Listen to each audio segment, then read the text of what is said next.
Olá pessoal, bem-vindos à Zootecnia Geral. Hoje nós falaremos sobre a bovinocultura de corte.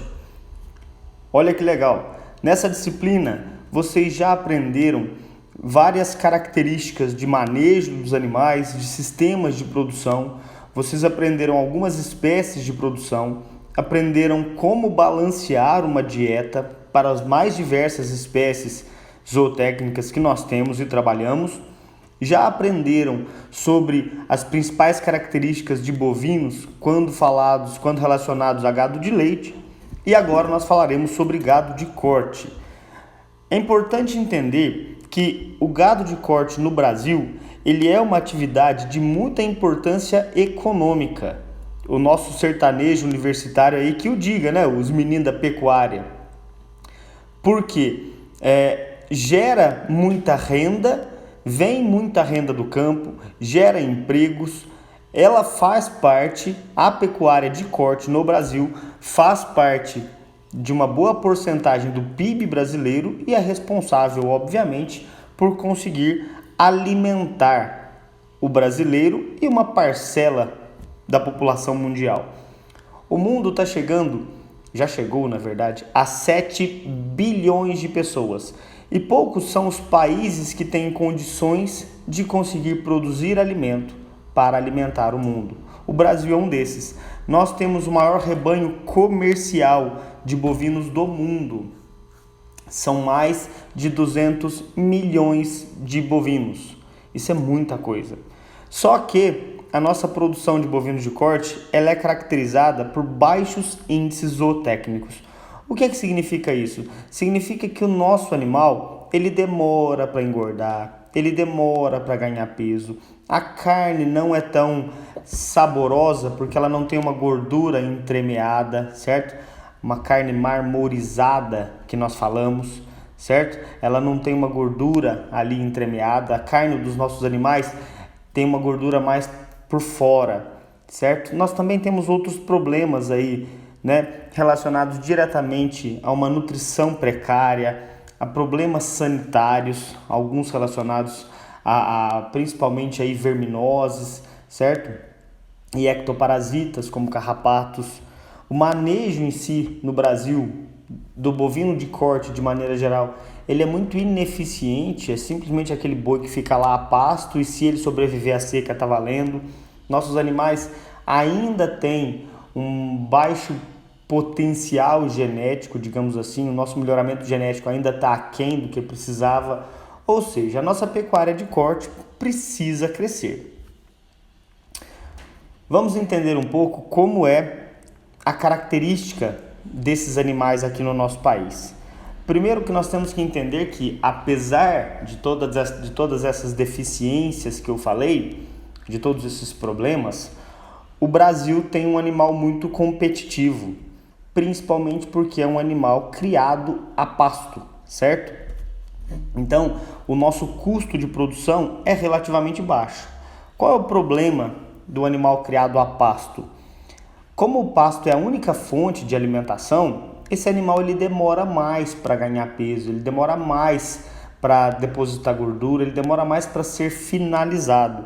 Consequentemente, esse nosso animal, ele dá um menor lucro, pensando no animal em si, e ele também tem um menor valor de mercado, principalmente devido à qualidade mais baixa dessa carne, certo?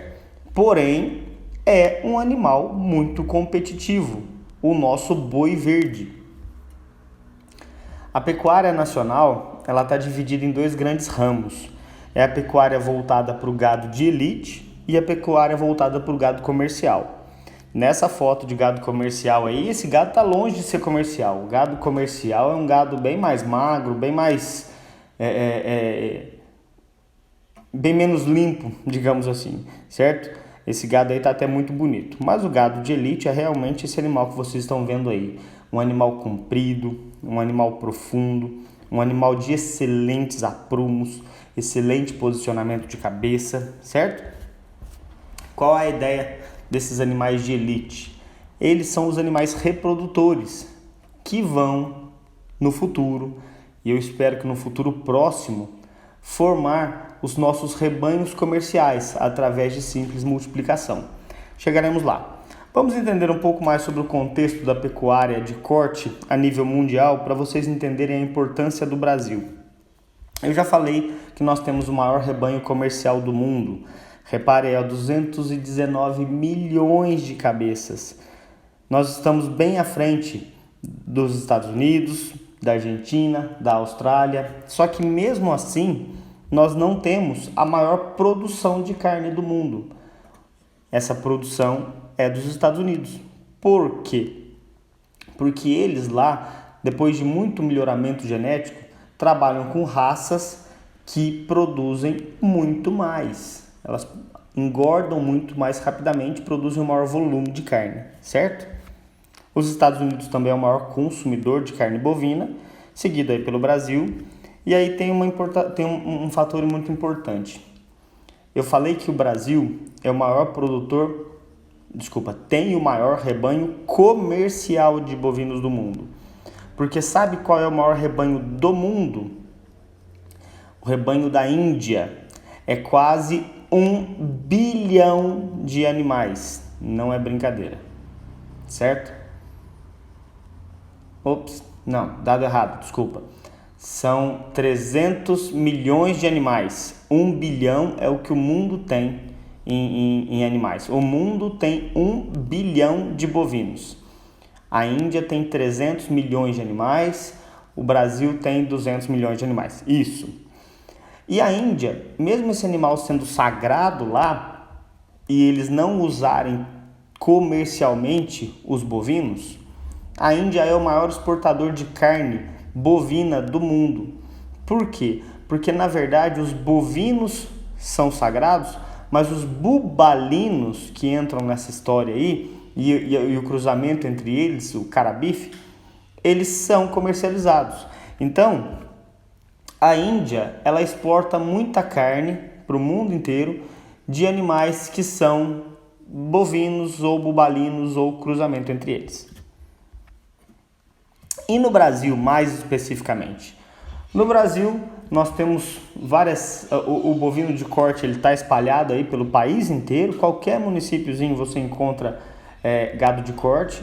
Claro que o nosso carro-chefe hoje aí é o Centro-Oeste, principalmente Mato Grosso do Sul, certo? Mato Grosso aí com um rebanho altíssimo, uma alta quantidade de animais. Rondônia, no norte do país, também se destacando, já está com 15 milhões de animais, certo?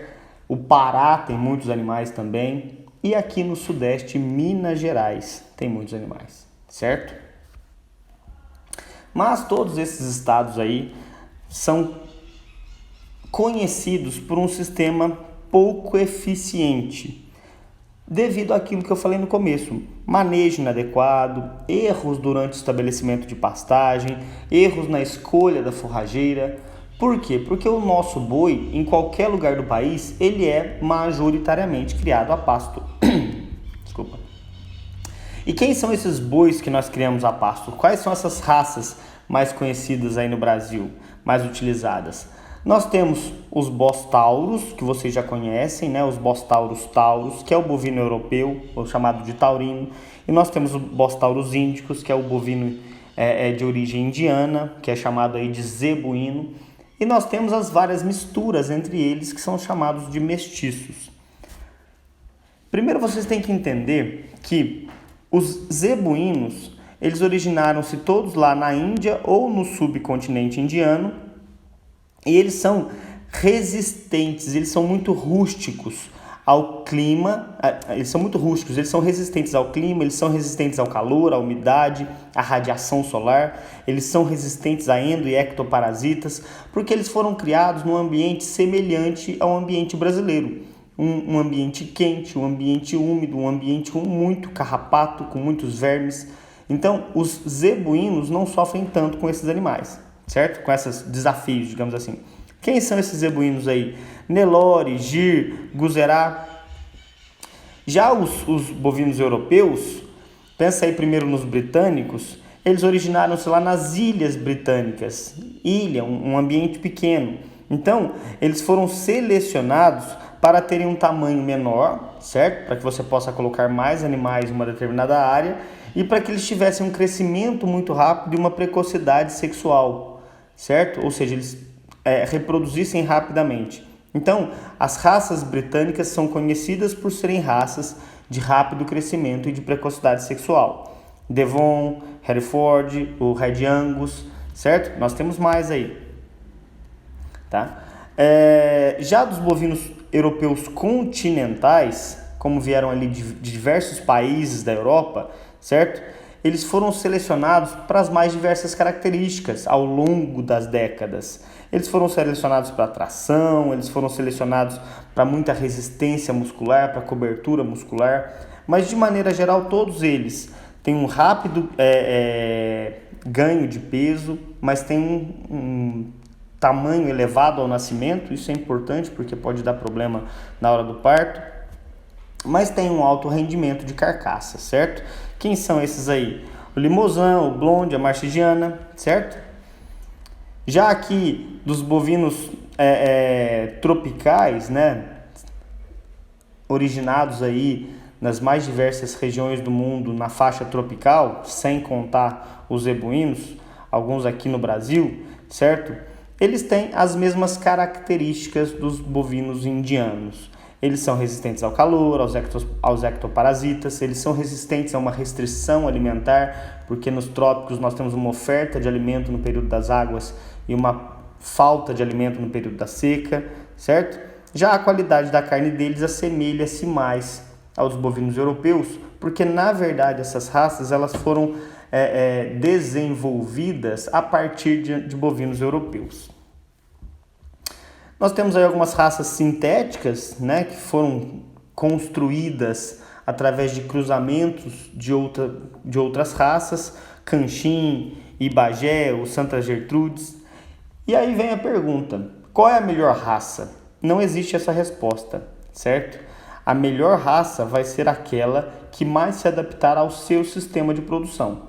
Você tem um sistema de produção a pasto, totalmente extensivo, apenas sal no coxo. E o pasto é braquiarinha, certo? No calor do Mato Grosso, você vai escolher um bovino europeu, você vai escolher um Angus, um animal preto, no calor do Mato Grosso, esse animal morre de calor em 2 anos, se ele chegar a 2 anos. O que você precisa escolher ou observar, além da raça, do local que você vai produzir e tudo mais? Você tem que escolher animais dentro dessa raça que você escolheu que tenham precocidade sexual, que tenham ganho de peso e alto acabamento de carcaça. O que é acabamento de carcaça? Deposição de gordura na carcaça, certo? E isso é importante. Vamos para as raças em si. Vamos começar aí com os bostauros. Eles são selecionados para uma maior produção de carne. Eles têm uma alta exigência nutricional. São animais que precisam de maior atenção. A gestação deles aí dura em torno de 280 dias. Já dos bós índicos, 270 dias, tá, pessoal? Para vocês guardarem aí. Esses animais europeus, eles têm baixa tolerância ao nosso clima tropical. Você vai perceber isso aí pelo ritmo cardíaco e respiratório que estão aumentados, assim como a temperatura corporal. Eles têm uma baixa resistência a endo e ectoparasitas. Então são animais que são muito afetados aí por vermes e carrapatos, né? Uma vaca holandesa, eu sei que a vaca holandesa não faz parte do gado de corte aqui, mas para vocês associarem, a vaca holandesa pega carrapato muito facilmente. Por quê? Porque ela é de origem europeia e lá na Europa eles não tinham esse desafio tão intenso com os carrapatos. Por quê? Porque o carrapato tem dificuldade de sobreviver na neve. Aí a foto da vaca holandesa mostrando para vocês que ela não gosta de calor, certo? Uma vaca por sombra, tá até bonitinho aí, né? Algumas características morfológicas do gado europeu para vocês reconhecerem. Primeiro, ausência de cupim. Gado europeu não tem cupim, certo? Mesmo que sejam animais aí, o macho tenha essa protuberância na região do cupim aí, reparem que isso não é um cupim, isso é um conjunto forte de musculatura desenvolvida. São animais de chifre curto e fininho, Já viram vaca holandesa, como é que o chifre dela é pequenininho? É até bonitinho, certo? Todos os animais europeus têm essa mesma característica. As orelhas são curtas, normalmente elas têm a pontinha arredondada, a cabeça também é curta, certo? É pequenininha, bem posicionada, certo? Os membros são mais curtos e são mais cobertos de músculo, ou seja, tem uma quantidade maior de musculatura. Mais características aí, ó, pescoço curto e grosso, né? Um pelo mais grosso, mais comprido, muitas vezes pode ser escuro, certo?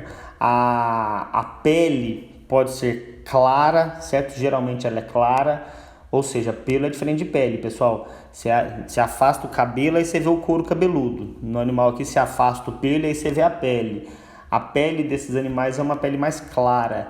Colocar esses animais num sol de 40 graus do Mato Grosso, certo? A chance deles desenvolverem câncer é muito grande, câncer de pele.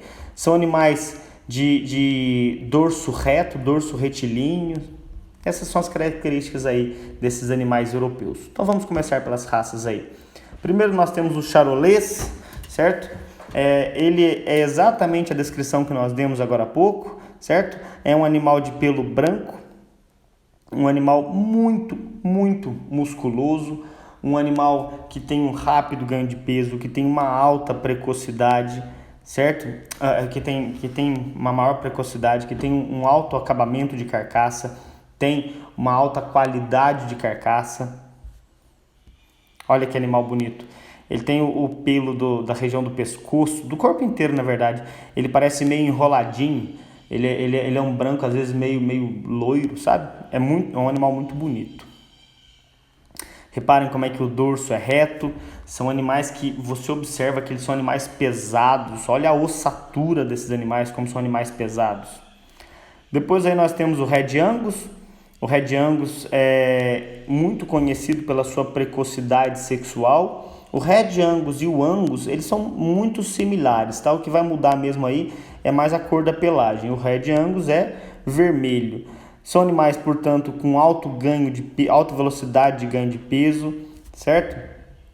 São muito utilizados em cruzamentos industriais. Esses animais normalmente têm a garupa um pouquinho levantada. Reparem aí, pra você ver que a bunda deles é um pouquinho empinadinha, certo? Eles são animais pequenos, curtos, da perna pequenininha e muito musculosos, certo? Reparem aí como é que eles são pequenininhos, troncudinhos, sabe? Tipo que as pessoas baixinhas, troncudinhas. São esses animais aí. Mesma coisa do Angus, tá? Ou Aberdeen Angus. Talvez aí a raça de corte europeia mais difundida no mundo, tá? Os Estados Unidos utilizam muito esse animal Angus, principalmente em cruzamentos com o Brahman. Mesmas características do gado do Red Angus, animais pequenos, animais curtos, com alta velocidade de ganho de peso, com altíssima precocidade, certo? Bezerrinhas aí de 15, 16 meses dando cio e emprenhando, tá? São animais com a carne do Angus talvez uma das mais apreciadas aí, tirando o japonês, né? Reparem nesses animais, sempre pretos, né? O Aberdeen Angus é preto, de pele preta, de pelo preto. Temos o Hereford. O Hereford é essa vaquinha vermelhinha de algumas partes brancas, muito semelhante àquilo que eu já falei para holandês. Esse animal aí, ele tem o ventre branco, ele tem a ponta do rabo branco, ele tem a garganta branca, ele precisa ter a cara com manchas brancas, certo? Também as mesmas características aí para todo gado europeu. Alta capacidade de ganho de peso, alta velocidade de ganho de peso, alta precocidade. Aí nós temos Marchigiana, certo? Originária aí da Itália. Ele é recente no Brasil, na verdade. Um animal de pelagem branca com pele preta. É um animal que é difundido no Brasil, mas nós não usamos muito. E aí nós temos o Limousin. Limousin vem lá da França, certo? Vamos lá para os bostauros índicos ou os animais zebuínos. 80% do rebanho nacional é composto por esses animais de alguma forma, ou zebuínos puros ou animais cruzados com os zebuínos. Eles são animais, como eu falei, muito resistentes a vermes, muito resistentes a carrapato, muito resistentes à falta de alimentos, muito resistentes ao calor, à umidade, mas em compensação a fertilidade deles é moderada, para não falar baixa, a maturidade sexual é tardia. Você vê uma bezerra Nelore aí, ela vai dar cio com 4 anos, enquanto tem uma Red Angus que vai dar cio com 15 meses, a outra vai dar cio com 4 anos, certo? Mas tem altíssima habilidade materna, né? Quem aí nunca correu de uma vaca Nelore com bezerrinho no pé? São vacas muito amorosas, vacas que cuidam muito bem da cria, mas são animais temperamentais, é o que nós chamamos aí de sanguíneos. São animais mais difíceis de manejar. Qual que é a principal característica que nós temos dos zebuínos? Primeiro, presença de cupins. Essa é a principal dela. Cupim mesmo, reparem na formação daquela musculatura, certo? Cupim. O pelo é mais curto, mais fino. As orelhas normalmente são pontiagudas e maiores, mais compridas. Pode ser mais caída, certo? Então vamos aí para as nossas raças zebuínas.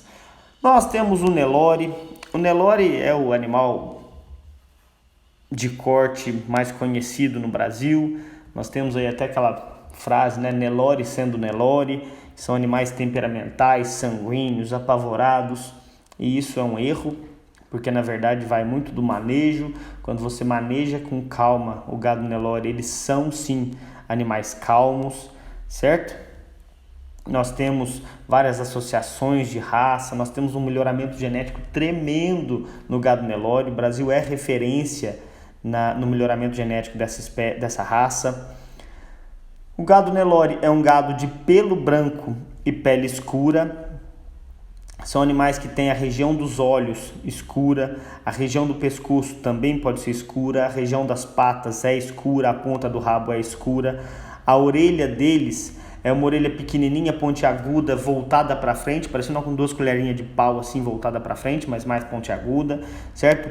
Chifre do Nelore normalmente sai para cima, só porque eu falei essa foto aí não tá tão boa, né? Chifre do Nelore é um chifre que normalmente sai aí voltado para cima. Além de tudo, são animais lindos, né? Repara para você ver. Os bezerrinhos, eles não nascem tão moles, né, quanto o de outros animais aí. O bezerrinho da raça Gir, ele nasce muito molinho, o pessoal não gosta muito do Nelore. As mães têm altíssima habilidade materna, são boas produtoras de leite, um leite com alta quantidade de proteína e gordura. Produzem muito leite. Nós temos registros de vaca Nelore com mais de 20 litros de leite por dia. É que ao longo do melhoramento genético, ao longo da seleção animal, nós descartamos esses animais que produziam muito leite. Por quê? Porque uma vaca que produz leite demais dá diarreia no bezerrinho. E aí ela não cria tão bem o bezerro. E aí nós descartamos esses animais. Mas se nós tivéssemos selecionado esses animais 30 anos atrás e tivéssemos feito melhoramento genético neles também, hoje nós teríamos o Nelore de leite, que existe, né, o Nelore leiteiro, nós teríamos o Nelore leiteiro aí com uma altíssima produção também. Até as fêmeas têm cupim. Ó, o bezerrinho quando nasce já tem cupim, ó, uma belezinha. Nós temos o Nelore mocho.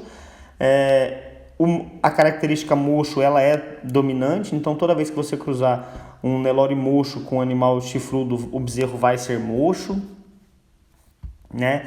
Tem lá suas vantagens, facilidade na lida, facilidade no abate, você evitar aí se machucar e tudo mais, tem que arrancar o chifre. Nós temos hoje melhoramento genético voltado ao Nelore para a escolha de Nelore pintado. Aí nós temos pintado de preto, pintado de vermelho. São animais muito bonitos. Próxima raça que nós temos aí é a Tabapuã. O Tabapuã, na verdade, ele é um Nelore orelhudo. É uma raça nacional, originária ali do município de Tabapuã, em São Paulo. Se eu cruzar esse animal com vaca Nelore, eu tenho o Tabaréu. Esses animais eles são muito, muito parecidos com o Nelore, com algumas diferenças. São animais que eles têm um temperamento um pouco melhor, certo? Eles são um pouco mais fáceis de serem manejados, tá? Mas são muito semelhantes no restante aí com relação aos animais da raça Nelore, ou seja, são resistentes a vermes, a carrapatos, têm uma baixa velocidade de ganho de peso, a precocidade sexual é baixa, né? Não tem precocidade sexual. A próxima raça aí é o Brahman. Esse animal é muito explorado no sul dos Estados Unidos, tá? Nas regiões quentes lá, principalmente do Texas, porque são animais que resistem bem ao calor. O Brahman é um Nelore misturado com Tabapuã. Não, deixa eu falar para os outros. Peraí, o Brahman é uma raça à parte, tá, pessoal? Não tem nada a ver com o Nelore e Tabapuã. Mas o Brahman foi uma raça desenvolvida e as suas características, elas são semelhantes ao Nelore, ou seja, são animais aí que têm uma pelagem branca, da pele escura, certo? Mas como é que você diferencia o Nelore de um Tabapuã? Você vai olhar para o Tabapuã, do Nelore de um Brahman. Você vai olhar para o Brahman, ele parece que ele tem o couro todo solto. Olha para esse animal aí, ele tem o couro todo solto e a orelha comprida. O Nelore não tem orelha comprida. O Tabapuã, apesar de ter orelha comprida, tem o couro mais grudadinho no corpo. O Brahman tem o couro todo solto. São animais mais curtos, com as perninhas menores e de altíssima musculatura, uma grande quantidade de musculatura. São animais que passam há muitos anos por melhoramento animal, então nós temos aí um alto rendimento de carcaça nesses animais, quase comparado às raças europeias. Reparei no Brahman para vocês verem. É um Tabapuã de couro mais solto. Olha que coisa linda, olha o pescoço desse animal, consegue perceber o couro solto aí? Nós temos algumas raças sintéticas, muitas delas desenvolvidas aqui no Brasil, Canchim, Pitangueiras, o Braford, que é um cruzamento entre o Brahman e o Hereford, certo? Nós temos o Santa Gertrudes, nós temos o Brangus, que é o cruzamento do Brahman com o Angus, e aí tem o Ibagé, que eu já falei para vocês. Bem, e eu falei muito sobre melhoramento animal, melhoramento genético. Todas essas raças passam por melhoramento genético. E o melhoramento genético tem 3 pilares principais aí.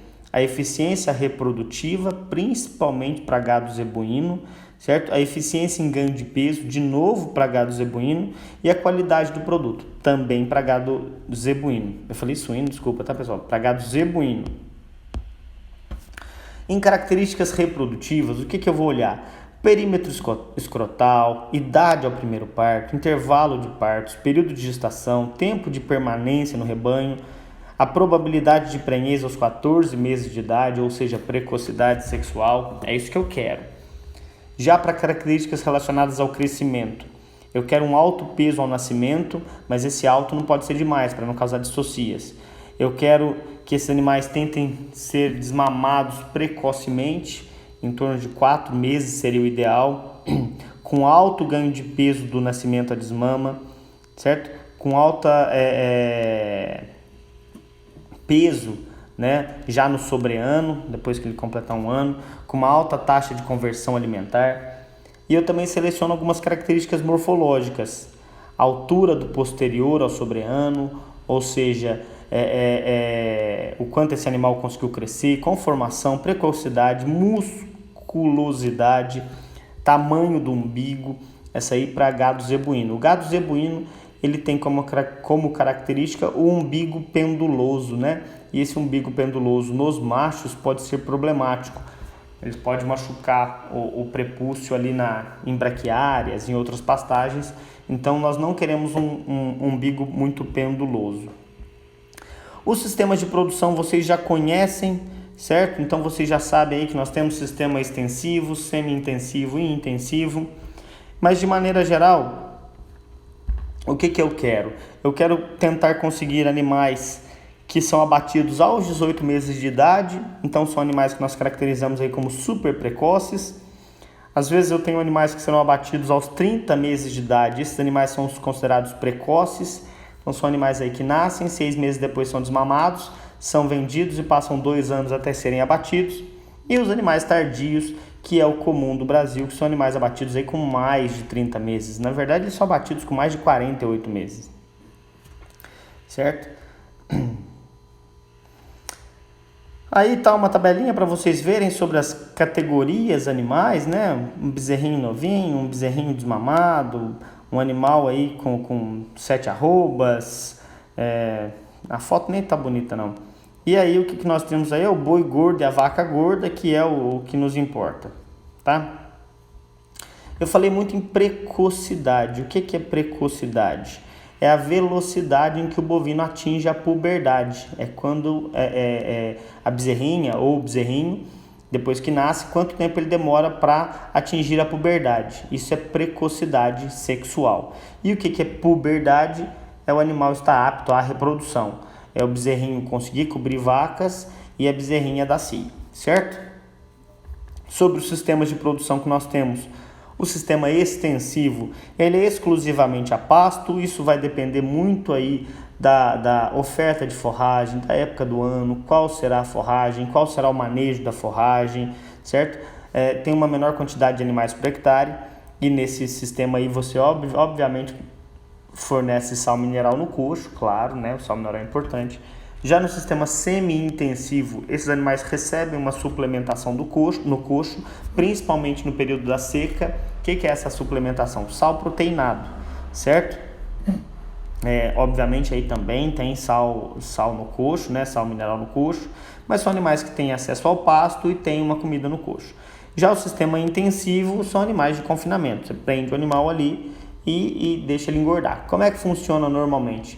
Você pega um animal aí que está com as suas 12 arrobas, né? Ele foi desmamado com 6, 7 arrobas, 8 arrobas, foi solto no pasto, né? Até enquanto ele está mamando, nós chamamos de fase de cria.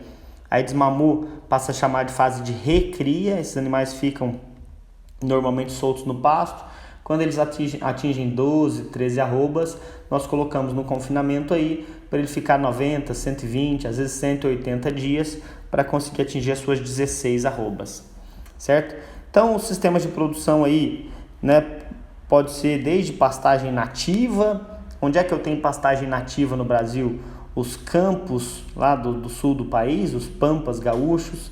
Na região de Roraima eu também tenho região de campos, algumas regiões ali da ilha de Marajó também, certo? E tem vários outros sistemas. Vou mostrar umas fotos para vocês. Aqui, região de pastagens nativas, tá? A região da Caatinga também tem pastagem nativa. O Pantanal, obviamente, tem pastagem nativa, esqueci do Pantanal.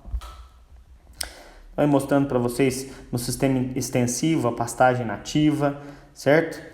Características das pastagens nativas, vocês já conseguem associar com forragicultura, né? São áreas onde o pasto é nativo, natural daquela região, certo? Aquela forrageira não passou por nenhum melhoramento genético, não passou por nenhuma fase de experimentação.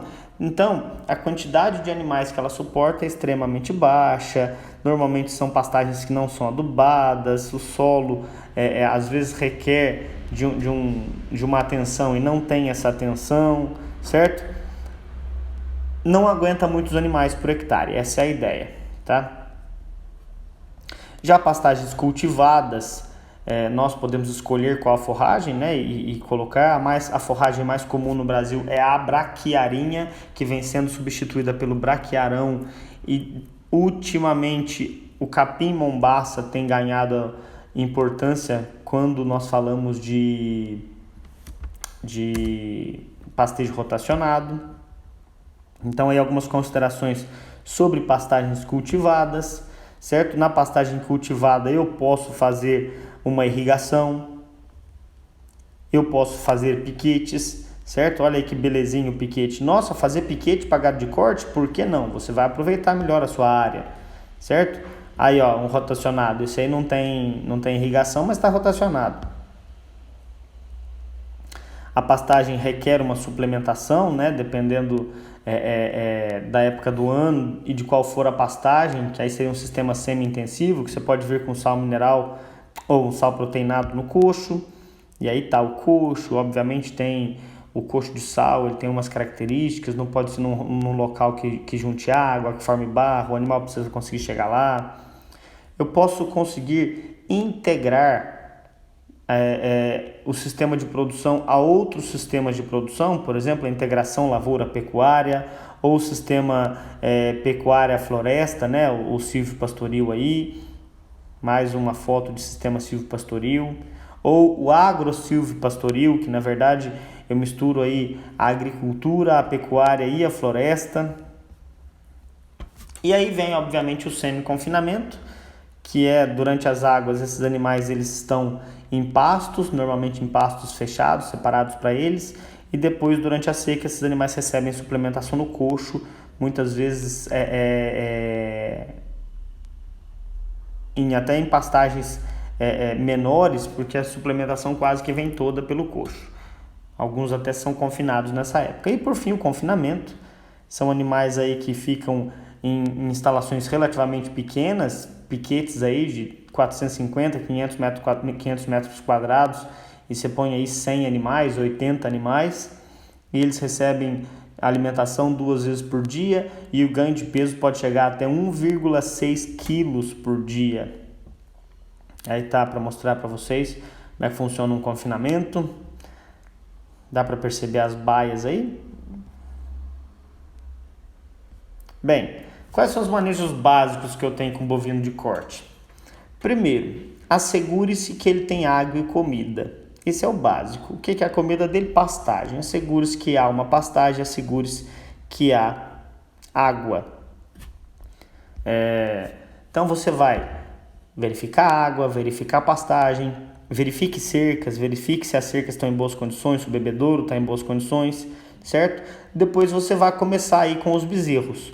Com os bezerros, ao nascimento, primeiro você separe a mãe dele ou coloque todas as vacas que estão perto de parir num piquete maternidade e vá observar essas vacas 2 vezes por dia, certo? Você vai logo no início da manhã e logo no final da tarde. Por que você vai observar essas vacas? Porque às vezes uma vaca começou a parir e não conseguiu parir, então você vai ajudar a parir, certo? Às vezes você precisa tirar o bezerro, tá? Não ponha novilhas que nunca pariram junto com vacas, né, que já são paridas, com vacas multíparas, isso não é interessante. Assim que o bezerro nascer, não mexa nele, espere em torno de 6, 8 horas após o nascimento, porque aí já estabeleceu-se um vínculo entre a vaca e o bezerro, e aí você vai conter o bezerro para fazer o manejo necessário. Qual é esse manejo necessário? Curar o umbigo, cortar e curar o umbigo e fazer a marcação, certo? Como é que você segura um bezerro? Nunca pela orelha, tá, pessoal? Você segura ali pela virilha e pelo pescoço e derruba desse jeitinho aí como tá no esquema aí. Nunca jogue o bezerro no chão. E aí você vai cortar o umbigo, se ele tiver muito grande, com 4 dedos, com mais ou menos aí 7, 8 centímetros de comprimento, e vai curar com solução de álcool iodado a 5%. No Brasil nós temos o Umbicura e o Cura Umbi, que são produtos que são utilizados. Alguns produtores utilizam aí de Pro Bezerro, que é uma solução que contém ivermectina e já contém antibiótico. Nenhum deles cura o umbigo diretamente, tá, pessoal? O Curumbi e o Umbicura até curam, sim. Mas o Pro Bezerro ele não cura o umbigo diretamente, mas ele evita infecções. Então isso deve ser avaliado pelo profissional.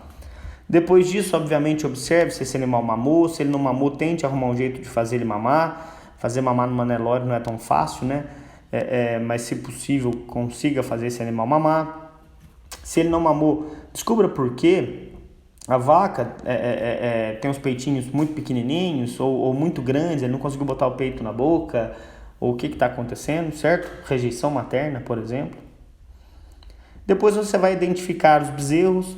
Essa identificação pode ser por tatuagem, brinco ou marcação a fogo, né? A tatuagem na parte de dentro da orelha, o mais comum é o brinco, e aí você já brinca no primeiro dia de vida mesmo. Esse animal nasceu, ele recebe o brinco e cura o umbigo, certo? Mas também pode marcar a fogo. Essa marcação a fogo não é muito realizada no Brasil, não no primeiro dia de vida, mas sim quando esse animal fica um pouco mais velho. E aí você simplesmente cuida para esse animal conseguir sobreviver. Vai olhar todo dia, certo? Nós temos um programa de vacinação que eu vou falar também, mas além do mais você vai simplesmente cuidar para ver se tem água e ver se tem comida, e caso necessário forneça uma alimentação suplementar, complementar, desculpa, certo? Vai lá fornecer silagem no cucho, vai fornecer sal proteinado, vai fornecer capim picado. Esses animais precisam de sal mineral e sal branco, certo? Então todos os bovinos de corte, todos os bovinos precisam de uma pastagem, precisam lamber sal, então garanta que exista sal no coxo. Eles vão desmamar aí com 6 a 8 meses em média, pesando aí de 6 a 8 arrobas em média, tudo depende da raça também, depende do sistema de criação. Depois que esses animais aí estão desmamados, né? Essas vacas nós chamamos de vacas de cria, que elas têm a função aí de produzir bezerros. Esses bezerros são desmamados, normalmente são vendidos, e aí são vendidos para regiões que fazem a recria, e aí por fim esses animais serão confinados ou abatidos. Mas nós temos fazendas que fazem ciclo completo. Os animais nascem, né, das vacas de cria, são separados, e quando são separados vão para outra pastagem. Caso sejam separados na hora do desmame aí, né, o ideal é que a vaca não sinta o cheiro do bezerro e nem ouça o bezerro, então eles precisam ser desmamados e serem levados bem para longe. A desmama é um momento difícil para o bezerro, muito difícil na verdade, tá? Porque ele fica muito estressado e ele vai perder a fonte de alimento dele, que é o leite, vai passar a viver exclusivamente de pastagem, então você tem que prestar atenção nisso. Esses bezerros ficam estressados, podem perder peso, podem ficar doentes. É nessa época que acontece a famosa requeima, tá? Que é a fotossensibilização, porque são animais que o estresse vai auxiliar no desenvolvimento dessa doença e porque vão comer única e exclusivamente a pastagem. E por fim, você vai seguir os cronogramas de vacinação aí. Alguns cronogramas são nacionais, obrigatórios, como por exemplo a febre aftosa para todos os animais em maio, para todos os animais em maio, e para animais com menos de 24 meses em novembro. Então vacinação 2 vezes por ano, em maio e em novembro. Porém, esse calendário muda de acordo com o estado que você está no Brasil. Hoje nós já temos estados livres de vacinação de aftosa. Por exemplo, aí Santa Catarina não vacina mais de aftosa, certo? Nós temos outros estados que vacinam todos os animais, tanto em maio quanto em novembro, mas a vacinação de aftosa, ela é a principal a ser feita, a única obrigatória. Aí está mostrando como é que se vacina de aftosa, certo? Normalmente aí com pistola na tábua do pescoço. Mas além da febre aftosa, eu tenho outras vacinas que são importantes no gado de corte, no gado de maneira geral. A vacina de brucelose em todas as bezerras de 3 a 8 meses. Essa também é obrigatória, o IMA também pede. E nós temos outras. A vacina de raiva não é obrigatória, mas é recomendada que se faça uma vez por ano. A vacina contra clostridiose, que é a manqueira, né? Manquinho, que vocês conhecem, ela deve ser feita aí a primeira vez com o animal com 3 meses de idade, depois repete 30 dias depois, aí você faz reforço a cada 6 meses. O ideal é que se faça em todos os animais, inclusive adultos, tá? A raiva, se vocês quiserem saber, vocês podem vacinar animais aí com 3 a 4 meses, fazer reforço 30 dias depois e fazer reforço anual. E nós temos algumas doenças reprodutivas que podem ser, que nós temos vacina para evitar que elas acometam as vacas no momento da reprodução, principalmente aí IBR, BVD e leptospirose. Então nós vacinamos todas as fêmeas acima de 15 meses de idade, ou seja, fêmeas que estão entrando em idade reprodutiva, certo? Pode vacinar o macho também? Pode vacinar o macho também, certo? Nós temos outras doenças que vão causar aí, principalmente diarreias e pneumonias em bezerros, pasteurelose, salmonelose. Nesse caso aí nós nós podemos vacinar até a vaca gestante, né, para que a imunidade seja transferida ao bezerro. É isso. Esse é o esquema de vacinação. O básico é aftosa para todo mundo, brucelose para fêmeas de 3 a 8 meses E aqui na nossa região, raiva, extremamente recomendado. O resto tudo depende do desafio.